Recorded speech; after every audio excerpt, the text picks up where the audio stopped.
Hello, ladies and gentlemen. Welcome back to Exotic Astrology, and we have a very interesting topic today. Somebody asked me, could you please tell what is the difference between the Mahadasha Lord and the Antardasha Lord? Okay, so both the planets are very important. In fact, at any moment, these two are the most important planets. Okay, so those of you who are new to astrology and are not aware of what are dashas, so let me just tell you. So for example, this is a horoscope of a person born on 15 December 1977, 12:19 a.m. in the morning, Jaunpur, Uttar Pradesh. Okay, so you see, this is the horoscope, this is the Rashi chart, the Lagna chart. This shows which zodiac signs the planets are placed, and this is the Navamsha chart. But then we have these Vimshotri Dasha. Okay, so Vimshotri Dasha is one of the different Dasha systems. So these are Dashas are basically time periods. So you see, the person was born on 15 December 1977. So since that time, he has been running a particular Dasha, and then Rahu Mahadasha has been going on. Okay, then Jupiter, and now if you see, he's running this Saturn Mahadasha, because this is the end date. Okay, so if you see 2036, so this is the Mahadasha Lord. This is the main dasha. This is the major period. You could say this is major period. And then you got the sub period, which is the Antardasha. So these are the end dates. Okay, 2023. Okay, so if you see, the first Antardasha is always the same Antardasha as the Mahadasha planet. So Saturn was from September 2017 to September 2020. Then we have Saturn Mercury, right? So from 17 September 2020 to February 2023, which is currently going on, 2022. So till 26 May 2023, we have this Saturn Mercury Antardasha. Okay, and then Mercury Mahadasha is there, then Ketu Mahadasha is there. Okay, and the cycle which is followed is always the same cycle. So if you see, we know Vimshotri Mahadasha default starts from Ketu. So first we have Ketu, then we have Venus, Sun, Moon, Mars, Rahu, Jupiter, Saturn, Mercury. Okay, so here also you see, you have Ketu, then you have Venus, Sun, Moon, Mars, Rahu, Jupiter, Saturn, Mercury. Again the same here, Ketu, Venus, Sun, Moon, Mars, Rahu, Jupiter, Saturn, Mercury. Okay, so this is how you know which dasha you will be running. So then if you want to know what is the difference, you got to understand. Imagine the Mahadasha Lord as like the brand of a particular car. Okay, so for example, we have different company cars, like like we have Maruti, Suzuki, then we have Honda, then we have Toyota, then we have the luxury brands, like for example Mercedes Benz, then we have Audi, then we have BMW, right? So, and then we have the ultra luxury brands like Lamborghini, we have Bugatti, then we have Rolls Royce, right? These are different brands which many of you would be interested in, I'm very sure.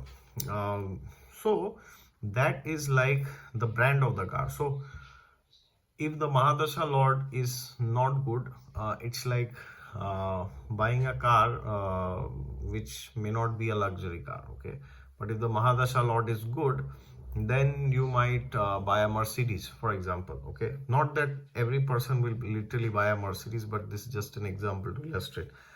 But imagine the Mahadasha Lord is top class, it's like fantastic, out of the world, then you might go and buy a Rolls Royce also, right? So now imagine you decide to go and buy a Mercedes. Okay, so now we go to Antardasha. So what is Antardasha? Antardasha is nothing but the model of the car. Okay, so now within Mercedes, you can buy different things, right? Different models. You can buy the CLA model, which is of course not there now, or you can buy the S class, or you can buy higher also even, right? You can buy the Maybach. So that is like the model of the car. So a good Mahadasha and a bad Antardasha is like you will buy the cheapest model of the car. Okay, so you will buy a Mercedes, but you will buy the cheapest model, whichever it is. And then we also have something like Pratyantar Dasha, which is like the further subdivision of an Antardasha. That is like the accessories within the car. Okay, so a good Mahadasha, good Antardasha. So you'll buy a Mercedes, or if the Dasha is excellent, you will buy even higher, like Rolls Royce or Bugatti maybe. And you will also buy the number one model, like for Rolls Royce you might go ahead and buy the Phantom, right? But suppose your Pratyantar is bad, then you won't have any accessories within the Phantom. You will just have the basic things and that's it. But imagine the Pratyantar is also excellent. Then within that also you will customize and add so many things. It will be very, very expensive, right? So you will have that capacity to even customize a Rolls Royce Phantom and get it, right? And imagine if your Dasha is bad, Mahadasha is bad, Antardasha is bad, Pratyantar is also bad, then you will buy the cheapest car company with the cheapest model with the least amount of accessories, okay? Because you are just in a situation like hand to mouth. So that is like the difference. So imagine your Mahadasha is good, you become the prime minister of a country, right? But or president. And then imagine the Antardasha is good, then you will also maintain that support. But suppose you have a bad Antardasha, okay, then what happens is you will have a lot of struggle in maintaining that. So the Antardasha cannot negate the effects of a Mahadasha. It is not possible. Which means, suppose if you are instead if you reach a particular position during the beginning of the Mahadasha, that will stay till the end of the Mahadasha. In general, depending on the whole chart, of course, conditions apply. But if the Antardashas are bad, if they are difficult, then there will be lot of struggle in maintaining that, and you will just officially be in that position and you will be losing everything else, okay? But again, if the next Antardasha changes and things become better, you will again become very happier in that position, okay?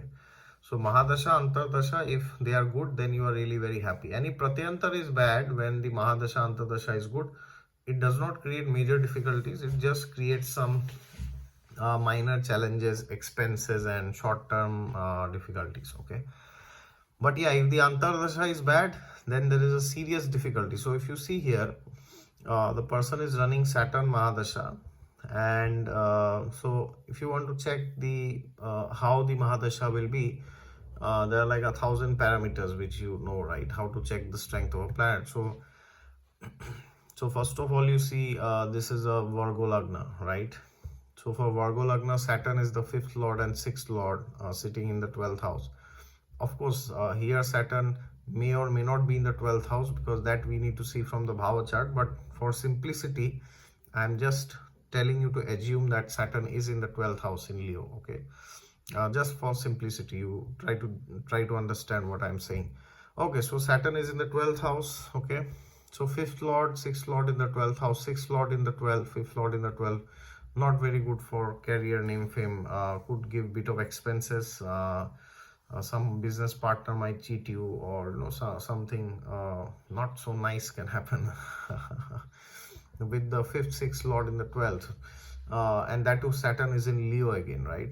So this is a difficult placement externally. And then here if you see in the Navamsha, Saturn is in Virgo, and Saturn is with Rahu, aspected by Jupiter, Mars, Venus, of course. So here it shows that some talent the person will be using, right? Saturnian inborn talents. And then if you go to the nakshatra, you will see that Saturn is in Magha nakshatra, which is ruled by Ketu. So what about Ketu? Where is Ketu placed? Ketu is placed in the 7th house. Let's assume he's in 7th house in Pisces. So Now, and that is why I said business partners, because the 7th house, 5th house, and 12th house, whenever these three houses are associated together somehow by planet or by nakshatra, it can show that your business partner might cheat you sometimes. Okay. And overall also not a very great time. Now what about Mercury? Let's check Mercury, right? What about Mercury? Mercury Dasha is going on now. So what is Mercury doing in the chart? Mercury, if you see, is the Lagna Lord, and he's also the 10th Lord, sitting in the 4th house, right? What about the nakshatra? Mercury is in Mula, ruled by Ketu. Again, Ketu is in the 7th house, right? So this shows something related to property the person could do, or something related to education. Okay. If you really check, it will depend on the Pratyantar, or I feel the person could be more related to property rather than vehicles, because Saturn and Mars are significators of property, right? So the person is running Saturn Mahadasha, and a planet in the 4th house can give him a property, but because the Mahadasha is not good, so the person won't be able to buy property by his own money. He has to buy it via loan or through the money of his friends, family members, right? So there's like kind of an interest which he has to pay. So that is how. And also Mercury in the Navamsha is in the 6th house, which is again the house of loans, right? So we see that. So now it's like saying Mercury in itself is good, the Lagna Lord, 10th Lord, very good in the 4th, so he will have the courage to go and buy a property. But because Saturn is not supporting, so he won't have that capital which is required to buy the property himself. Okay.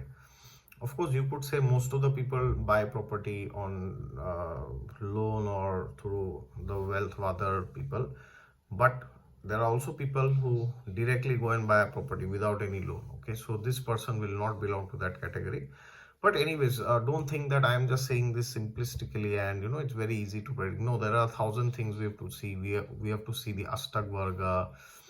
This is the Chalit table, and then we got to see the Navamsha. We got to see the flow of the chart, and there are so many things. It's a very complicated analysis of hours. Okay, so do not take this literally, okay, because there could be so many things which are there in the chart which I'm ignoring just to exemplify something very specific. So this is how so now let's assume Saturn was in a very great position. If Saturn was in Cancer in the 11th house, let's assume, then this scenario would have been totally different. Then the Mahadasha Lord would have given him so much income, wealth, 6th Lord in the 11th, 5th Lord in the 11th. The person could have been into stock market and could have done investing or trading.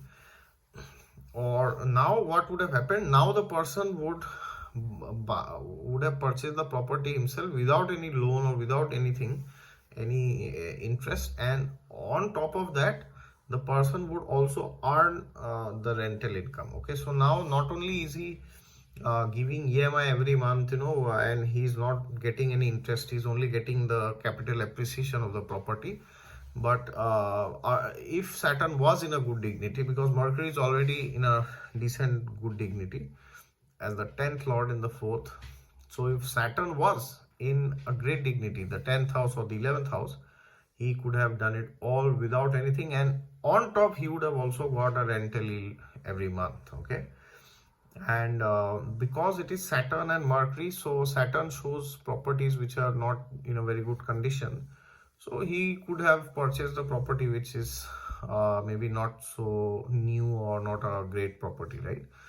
But because Mercury is the Antardasha, so at least maybe the location is good, or it could be vice versa. The location is good, but the property is old. Okay, he needs to renovate, put some more money and do it. Okay. Of course, this is a very famous strategy in the real estate market.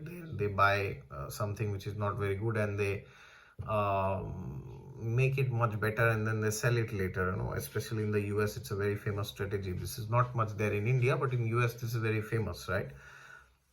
But for that, you need a good Mahadasha. Otherwise, this will not happen. So in this case, the person will not be able to do that. Okay. So if Saturn was in Cancer or Gemini, this would have changed the game altogether. All right. So I hope this clears the misconceptions, and I hope you can get an idea of what I am saying. All right. Thank you very much.